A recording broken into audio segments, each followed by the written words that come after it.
Taste the Daily.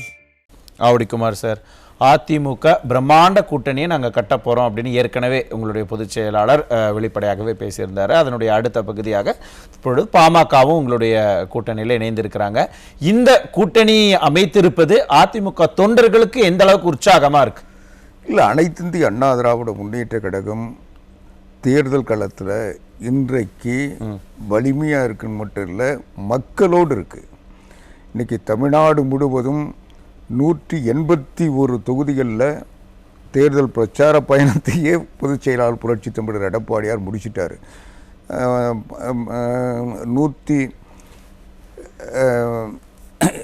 இவ்வளோ தொகுதியில் முடித்ததுக்கு பிறகும் இன்றைக்கி மகளிர் மாநாடு நடத்தி ஒரு மாவட்ட மகளிர் மாநாடே திமுக நடத்தின பொள்ளாச்சியில் நடத்தின மகளிர் மாநாட்டுக்கு சவால்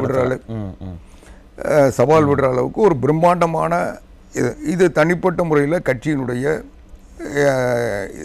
நிகழ்ச்சியாக இருந்தது. இந்த நிலையில் அனைத்து இந்திய அண்ணா திராவிட முன்னேற்ற கழகம் பாரதிய ஜனதா கட்சி கூட்டணி சேர்ந்த உடனே திமுகவுக்கு தோல்வி உறுதியாயிடுச்சுன்னு அவங்க வியூக வகுப்பாளர்களும் உளவுத்துறையும் அவங்களுடைய அரசியல் வழிகாட்டுபவர்களும் சொல்லிட்டாங்க. ஏன்னா இதுக்கு பெரிய ஆராய்ச்சி எதுவுமே தேவையில்லை, ஒரே ஒரு சிம்பிள் லாஜிக் தான். கடந்த நாடாளுமன்ற தேர்தலில் அதிமுகவும் பாரதிய ஜனதா கட்சியும் சேர்ந்திருந்தா திமுக இந்த வெற்றியை பெற்றிருக்க முடியாது. அவங்க கூட்டணி பலமான கூட்டணி என்ற தொடர் வெற்றி என்ற அவங்க சாதனையா இன்னைக்கு சொல்லிட்டு இருக்கிறது நடந்திருக்காது. இது எல்லாருக்கும் ஒரு குழந்தைய கூப்பிட்டு கேட்டா கூட சொல்றீங்க. 24 நாடாளுமன்ற தேர்தல், அதாவது நாடாளுமன்ற தேர்தல் வேற, சட்டமன்ற தேர்தல் வேற. நாடாளுமன்ற தேர்தலுக்கு மத்திய தலைமையை ஒட்டி ஆட்சியை ஒட்டி முடிவெடுப்பாங்க, தமிழ்நாட்டுக்கு ஒரு முடிவெடுப்பாங்க. ஆனாலும் நாடாளுமன்ற தேர்தலில்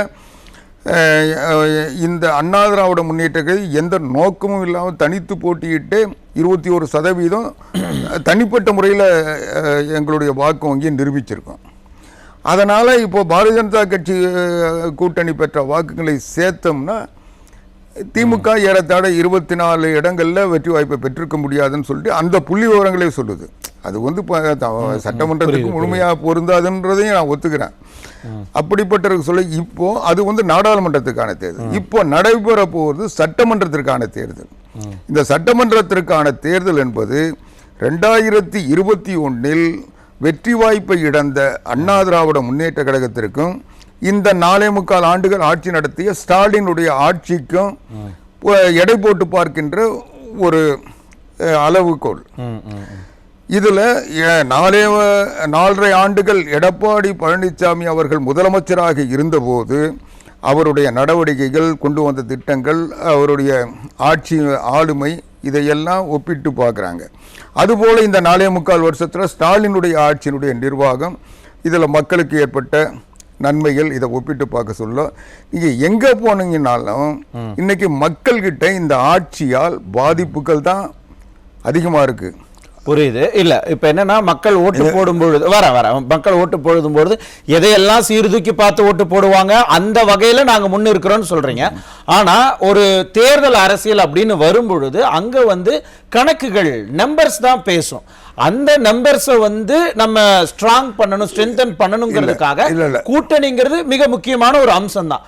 அதுல அதிமுக எந்த அளவுக்கு முன்னோக்கி சென்று, அதுதான் சொல்றேன். நீங்க இந்த நம்பர்ஸ் கணக்கு மக்கள் பார்க்கறது இல்லை. மக்களுக்கு அவங்களுக்கு ஒரு பாதிப்பு இல்லாத, அவங்களுடைய எண்ணங்களை, தேவைகளை புரிந்து கொண்ட ஒரு முதலமைச்சர் தான் அவங்க எதிர்பார்க்குறாங்க. ஆனால் இந்த கணக்கு போடுறது உங்களை மாதிரி ஊடகவியலாளர்கள், இந்த அரசியல் ஆய்வாளர்கள், அரசியல் நிபுணர்கள் சொல்கிற இவங்க தான் அதை பார்க்குறீங்க. ஆனால் மக்களை பொறுத்த வரைக்கும் இந்த ஆட்சியினுடைய பாதிப்பு, வெற்றி தோல்வி, ஒரே நிமிஷம் சார், நான் தெளிவுபடுத்துறேன். வெற்றி தோல்வியை நிர்ணயிக்கிறது நம்பர்ஸ் தான். அந்த அந்த நம்பர்ஸ்ல அதிமுக எந்த அளவுக்கு இப்ப முன்னாடி இருக்கீங்கன்னு உங்களுடைய தொண்டர்கள் வந்து அதை இல்ல, கிரகிக்கிறாங்க. அதுதான் நாங்க ஏற்கனவே முன்னாடி தான் இருக்கோம். தனித்து நின்றாலும் வெற்றி பெறுகின்ற வலிமையோடு தான் இன்னைக்கு 180 இடங்கள்ல தேர்தல் வாக்காளர்களை சந்தித்து ஆதரவை பெற்று நீங்க பாத்தீங்கன்னா நேற்றைக்கு முந்தின கள்ளக்குறிச்சியாக இருந்தாலும் அதுக்கு முன்ன வீரபாண்டி கூட்டத்தில் எடப்பாடியார் பேச இருந்த கூட்டம் வந்து ஒரு தொகுதியினுடைய கூட்டம். ஒரு நீங்க விஜய் கூட்டத்தில் நிறைய வந்துட்டாங்கன்னு பேசுவாங்க. ஆனா அவங்க ஒரு மாவட்டம் முழுக்க ஒரு இடத்துல சேர்த்தாவே அந்த கூட்டத்தை வந்து ஒரு இடத்துல காட்டுறோம். அப்போ அதுவும் தன்னிடர்ச்சியா வந்து அந்த மக்கள் வந்து ஒரு ஆர்வத்தோட அக்கறையோட வந்து கலந்துக்கிறாங்க. இது எல்லாம் பார்க்க சொல்ல அதிமுக தனித்து போட்டியிட்டு வெற்றி பெற்று முதலமைச்சராக எடப்பாடி பழனிசாமி வெற்றி பெறுகின்ற அளவுக்கு வலிமை இருக்கு, நிலைமை இருக்கு. ஆனா ஏன் இந்த கூட்டணின்னா அதிமுகவுக்கு தனியா போட்டியிட்டு வெற்றி பெறுகின்ற தகுதியும் திறமையும் செல்வாக்கம் இருக்கு. ஆனா திமுக தனித்து போட்டியிடுகின்ற சக்தியும் கிடையாது, அதுக்கான முயற்சியும் அவங்க இதுவரைக்கும் எடுத்தது இல்லை. அப்ப அந்த கூட்டணி கணக்குல நீங்க தான் ஒரு நிமிஷம் இல்ல, அவங்க என்ன நினைக்கிறாங்க, இந்த கூட்டணி பலத்தால தான் வெற்றி பெற முடியும், நம்ம தனியா நின்னா வெற்றி பெற மாட்டோம்ன்றது அவங்களே உணர்றாங்க. அப்போ இந்த கூட்டணி அவங்க வந்து கூட்டணி பலத்தால வெற்றி பெறதுனால இந்த ஊடகங்களை வைத்துக்கொண்டு கூட்டணி தான் வெற்றி பெறும், எங்க கிட்ட 14 கட்சி இருக்கு, அந்த எண்ணிக்கை நீங்க சொன்னீங்க கொஞ்ச நேரத்துக்கு முன்ன, அந்த எண்ணிக்கையை வச்சு வெற்றி பெறலாம் நினைக்கிறாங்க. அதனால நாங்களும் எங்களுக்கும் கூட்டணி இருக்கு அப்படின்னு அவங்க என்ன ஆயுதத்தை பயன்படுத்துறாங்களோ அதுக்கு நிகரான ஆயுதம் எங்ககிட்டயும் இருக்கிற காட்டுறதுக்காக நாங்க கூட்டணி அமைக்கிறோம். நான் திரும்ப உங்ககிட்ட வரேன். ஆவடிக்குமார் சார், இப்போ என்னன்னா திமுக கூட்டணி ஒரு பக்கம் சரிவை நோக்கி போயிட்டு இருக்கு, இந்த பக்கம் அதிமுக கூட்டணி வலுவடைஞ்சு இருக்கு. எலெக்ஷன் நெருங்குற சமயத்துல இதுக்கு முன்னாடி வரைக்கும் எவ்வளவோ பிம்பங்களை கட்டமைச்சிருந்தாலும் அந்த பிம்பங்களை எல்லாம் தகர்த்துட்டு இப்ப அதிமுக கூட்டணி முன்னாடி இருக்குல்ல, அதிமுக தன்னுடைய கூட்டணி கட்சிகளோடு சேர்ந்து எப்படி இந்த தேர்தலை அணுக போறீங்க? இல்ல, அனைத்து இந்திய அண்ணா திராவிட முன்னேற்ற கழகத்தை பொறுத்தவரையில் எங்களுடைய பலம் புரட்சி தமிழர் எடப்பாடியார், அவருடைய வியூகங்கள், ராஜதந்திரம். இதை நீங்க ரொம்ப விளக்கம் கூட தேவையில்லை. அவர் தொடக்கத்திலேயே சொன்னார், மெகா கூட்டணி அமையும், அதை நான் பார்த்துக்கிறேன், நீங்கள் போய் களத்தில் வேலை செய்யுங்கன்னு. அதுதான் இன்னைக்கு அதிமுகவினுடைய மற்ற நிர்வாகிகள் பின்பற்றினாங்க.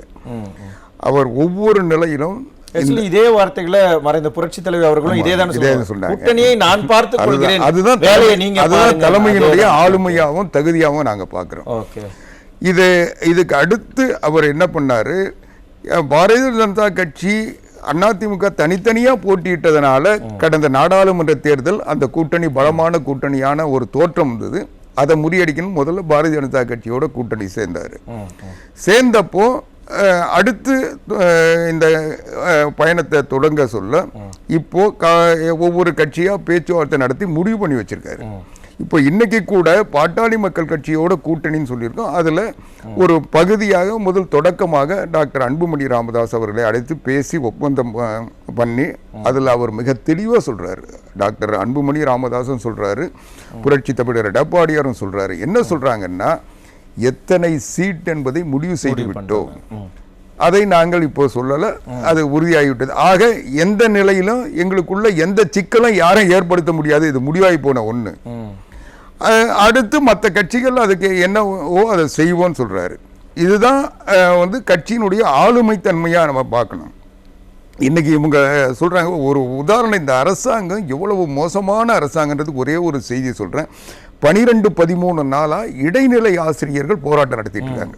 அவங்க என்ன கோரிக்கையை வைக்கிறாங்க, கடந்த ஆட்சியில நாங்க இந்த கோரிக்கைகளை வச்சு போராட்டம் நடத்தினோம், அப்போ நாங்க அடைக்காமலே எங்க இடத்துக்கு வந்து ஸ்டாலின் என்ன சொன்னாரு, இது உங்களுடைய கோரிக்கை இல்லை எங்களுடைய கோரிக்கை, நாங்க ஆட்சிக்கு வந்தவுடன் 100 நாள்ல இதை செஞ்சு தரேன்னு சொன்னீங்க. நீங்க சொன்னது மட்டும் இல்லாம எங்களுடைய கோரிக்கையை திமுகவினுடைய வாக்குறுதியா கொடுத்தீங்க, தேர்தல் வாக்குறுதி. இந்த ஆசிரியர் சங்கங்களுடைய கோரிக்கையை வந்து கட்சியினுடைய வாக்குறுதியா கொடுத்தீங்க. நீங்க 4.25 வருஷம் ஆட்சி நடத்துறீங்க, இதுவரைக்கும் என்ன செஞ்சீங்க, எங்களுடைய கோரிக்கையை நீங்க இன்னும் கேட்கல, செவிமடுக்கல. நாங்க தொடர்ந்து போராடிட்டு இருக்கோம். இன்னைக்கு போராட கூட விடாம பஸ் நிலையத்தில் எங்களை கைது பண்றீங்க, எங்களை கொண்டு போய் ஊரை சுத்தி காட்டி எடுத்து சோறு தண்ணி இல்லாம இயற்கை உபாதைகளை கிடைக்காம கொண்டு வந்து ரோட்ல விட்டு போறீங்க. நாங்க இதை தொடர்ந்து போராடிக்கிட்டு இருப்போம். எங்களுக்கு ஒரு நீதி கிடைக்கிற வரைக்கும் குறைஞ்சபட்சம் முதலமைச்சராவது எங்ககிட்ட பேச சொல்லுங்க அப்படின்னு அவங்க கேட்குறாங்க. அதை பேசுறதுக்கு முடியல. இன்னைக்கு பள்ளிகள் திறந்துட்டாங்க. பள்ளிகள் திறந்துட்ட உடனே அந்த ஆசிரியர்கள் போராட்டத்தை தொடருவான்னு சொல்றாங்க. ஒரு பள்ளிக்கல்வித்துறை அமைச்சர் அன்பில் பொய்யாமொழி என்ன சொல்றாருன்னா, நீங்க போராட்டம் நடத்துங்க, எங்களுக்கு பிரச்சனை இல்லை, நீங்க காலையிலிருந்து மாலை வரைக்கும் ஸ்கூல்ல வந்துட்டு அதுக்கப்புறம் போய் போராட்டம் நடத்துங்க. ஆக நாங்க பிரச்சனையை தீர்க்க மாட்டோம், உங்களை அழைச்சி பேச மாட்டோம், முதலமைச்சர் உங்களை பார்க்க மாட்டாரு, ஆனா நீங்க போராடிக்கிட்டே இருங்க, உங்களால முடிஞ்ச வரைக்கும் போராடுங்க, பள்ளி மாணவர்களுக்கு பாடம் எடுங்கன்னு சொல்றாரு. இது ஒரு அரசு சொல்ற பதிலா இருந்ததுன்னா அவங்களுடைய ரியாக்ஷன் எப்படி இருக்கும்? அதுதான் இன்னைக்கு தமிழ்நாடு அவங்களுக்கே நம்பிக்கை இல்லைங்க. இந்த ஆட்சி மறுபடியும் இந்த தேர்தலை சந்தித்து வெற்றி பெறுன்ற நம்பிக்கை இல்ல. இன்னைக்கு நேற்றைய தினம் எதிர்க்கட்சி தலைவர் எடப்பாடி பழனிசாமி அவர்கள் கவர்னரிடத்துல இங்க ஊழல் பட்டியலை கொடுத்து அதுக்கு விசாரணை கமிஷன் அமைக்க சொல்லிட்டு அதனுடைய தொடர்ச்சியா இன்னைக்கு டெல்லிக்கு போய் அவர் தேவையான பணிகளை செஞ்சிட்டு இருக்காரு. இது எல்லாம் வந்த உடனே இன்னைக்கு அரசாங்கம் ஸ்தம்பிக்கும்.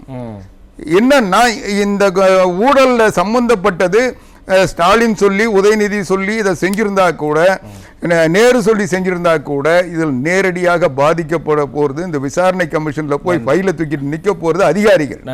அதனால இவங்க என்ன நினைச்சிட்டு இருந்தாங்க, இன்னும் இந்த 1.5 மாசத்துல முழுசா அடிச்சு கொள்ளை அடிச்சு தேர்தலில் செலவு பண்ணலாம், ஒரே ஒரு நிமிஷம், கொள்ளை அடிச்சு இதை தேர்தலில் செலவு பண்ணலாம் நினைச்சிட்டு இருந்தாங்க. இப்போ அதிகாரிகள் ஒரு எச்சரிக்கை, நேற்று அந்த கொடுத்த அந்த ஊழல் பட்டியல் என்பது அதிகாரிகளை நீங்க இதை நம்பி செஞ்சீங்கன்னா நீங்க போய் நாளைக்கு உள்ள களி தின்ன வேண்டி இருக்கும். அவங்க சாப்பிட்டவங்க போனா பரவாயில்ல, நீங்க கையெழுத்து போட்ட போவதுக்கு போகாதீங்கன்னு ஒரு எச்சரிக்கை கொடுத்தாச்சு. இதனுடைய விளைவாக இந்த ஏற்கனவே கட்சி ஸ்தம்பித்து போயிருக்கு, இனிமே ஆட்சியே ஸ்தம்பிக்கும். அதனால இனிமேல் இவங்க ஐசியூல திமுக ஆட்சி இருக்கு. அதனால இவங்க இனி அதுல இருந்து மீண்டு வர முடியாது. நன்றி.